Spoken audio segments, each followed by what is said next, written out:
What have you learned recently? Where have I learned music? Yeah, what have you learned recently? Recently? Well, I think you're always learning, especially when you're teaching little kids. You're trying to find something that will work, will make them work. And more recently, I do a lot of work with mental controls and try to think of different ways they can focus their attention on something. And I think rhythmic repetition is a powerful tool. But I say rhythmic repetition because just repetition is stultifying. But if you have rhythmic, meaningful repetition, that's the key to learning. So whether it's repeating a whole piece over and over again or a small section, unit practice is the thing I've been most interested in recently. Is how to break a thing down into small enough units so you can cope with it. Because our minds tend to work that way in megabytes, and you then put them together rather than try to learn slowly. So my crusade at present is against slow practice, which has been the archangel of practicing from generation. I was curious too about Suzuki's ideas about how environment creates the individual, and he came upon a lot of these ideas at the time that behaviorism was really, the premier idea, and B.F. Skinner and his experiments.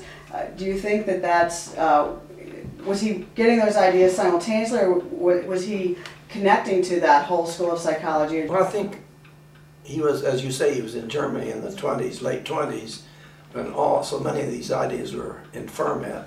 So undoubtedly he was influenced by them. But I think it was in 1946 when he began to ask serious questions about how children learn. And much of what he did was through his own experiment and discovery. But who will know whether he borrowed from whatever sources? The main thing is that he went right to the heart of the thing and came down hard on the side of nurture versus nature and inherited talents and abilities.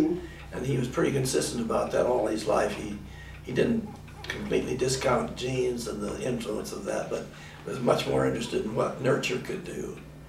And he kept preaching that sermon for all his life. When I was at Oberlin, the psychology department was strongly behaviorist, and they used to get music students over to do tests on them, wired up tests and everything, showing how the brain worked and how it processed information and how repetition worked.